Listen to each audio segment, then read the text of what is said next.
بسم اللہ الرحمن الرحیم۔ السلام علیکم سامعین کرام، آج کا بیان بیت المقدس کی تعمیر ہے اور یہ حضرت سلیمان علیہ السلام کی سیریز کا پارٹ 3 ہے۔ حضرت سلیمان علیہ السلام اپنے شاہی تخت سے 40 دن غائب رہے تھے، پھر واپس آ گئے تھے اور جب واپس تشریف لائے تو بیت المقدس کی تعمیر کا حکم فرمایا کہ اس کی انتہائی مضبوط تعمیر کی گئی تھی۔ سامعین کرام، پہلے شخص جو بانی بیت المقدس ہیں وہ حضرت یعقوب علیہ السلام ہیں، اور حضرت ابو ذر رضی اللہ تعالیٰ عنہ نے حضور اکرم صلی اللہ علیہ وسلم سے دریافت فرمایا کہ سب سے پہلی مسجد کون سی بنائی گئی؟ فرمایا مسجد الحرام۔ پوچھا پھر فرمایا بیت المقدس کی مسجد؟ عرض کیا کہ دونوں کے درمیان کتنا وقفہ ہوا؟ فرمایا 40 سال۔ یہ تو معلوم ہے کہ حضرت ابراہیم علیہ السلام بانی کعبۃ اللہ ہیں اور حضرت سلیمان علیہ السلام کے درمیان 1000 سال سے بھی زیادہ مدت ہے، لہٰذا مطلب ہوگا کہ حضرت یعقوب علیہ السلام جو حضرت ابراہیم علیہ السلام کے پوتے تھے تو انہوں نے بیت المقدس کی تعمیر کی۔ حضرت سلیمان علیہ السلام نے بیت المقدس کی تعمیر کے بعد اللہ عز و جل سے ایسی بادشاہت طلب کی تھی جیسے ان کے بعد کسی دوسرے کو نہ ملے، اور اس پر حدیث بھی دلالت کرتی ہے جس کو کئی کتب حدیث نے ذکر فرمایا ہے۔ مسند احمد، ابن ماجہ، نسائی، ابن خزیمہ، ابن حبان اور حاکم سب نے اپنی اپنی سندوں کے ساتھ عبداللہ بن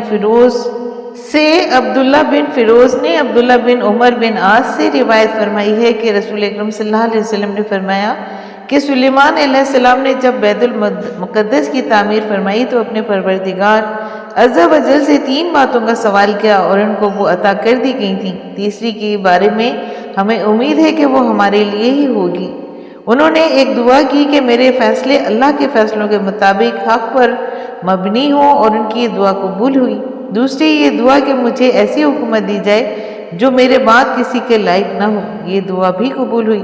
پھر دعا کی جو شخص بھی اس مسجد بیت المقدس کے ارادے سے اپنے گھر سے نکلے اور اس کا مقصد صرف اس مسجد میں نماز ادا کرنا ہو تو اس کی خطائیں یوں معاف کر دی جائیں جس طرح کہ اس دن وہ گناہ سے پاک و صاف تھا جس دن اس کی ماں نے اس کو جنم دیا تھا۔ ہمیں امید ہے کہ یہ چیز اللہ نے ہمیں عطا کی ہے۔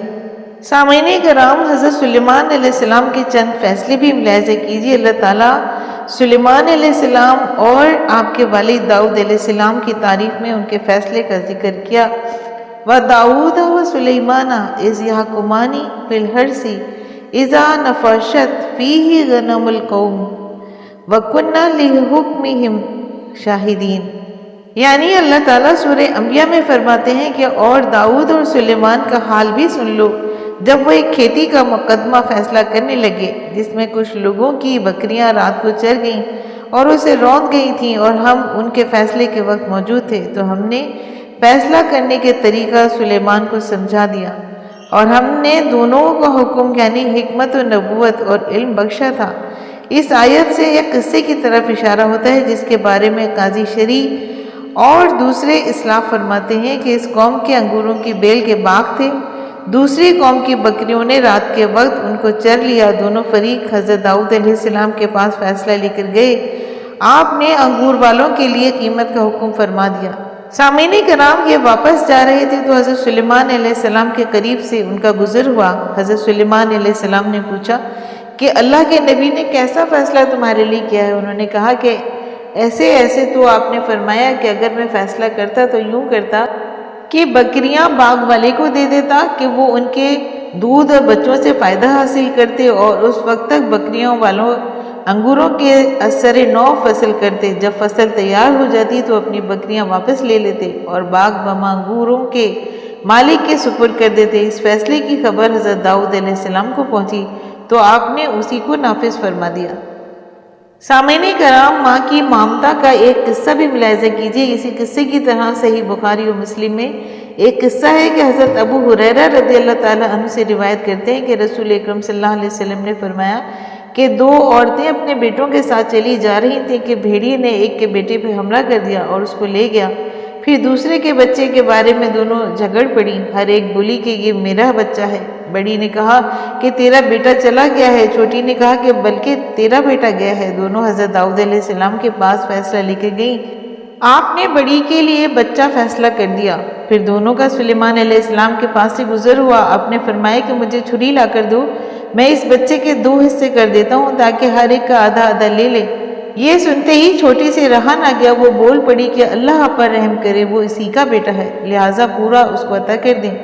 پھر آپ نے اس چھوٹی کے ہی لیے بچے کا فیصلہ فرما دیا، کیونکہ ماں کو بیٹے پر ایسی بات گوارا نہیں ہو سکتی کہ اس کے بچے کے ٹکڑے کیے جائیں۔ شاید دونوں حکم ان کی ملت میں گنجائش رکھتے تھے، لیکن حضرت سلیمان علیہ السلام کا فیصلہ زیادہ بہتر تھا۔ اسی وجہ سے اللہ نے عمدہ فیصلے کے متعلق حضرت سلیمان علیہ السلام کی تعریف و توصیف فرمائی، اور اس کے بعد پہاڑوں کے مسخر ہونے کا بھی ذکر کیا گیا ہے، جو آئندہ آنے والی ویڈیوز میں پیش کیا جائے گا۔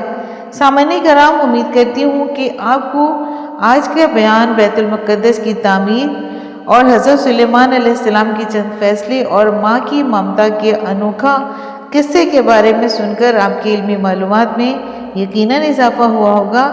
اگر آپ کو آج کا بیان پسند آیا ہے تو آپ اپنے چینل فضائل اسلام کو لائک اور سبسکرائب کیجیے اور ساتھ لگے بیل آئیکن کو پریس کیجیے تاکہ آنے والی ایسی معلوماتی نئی ویڈیوز کا نوٹیفیکیشن آپ کو سب سے پہلے ملے۔ شکریہ۔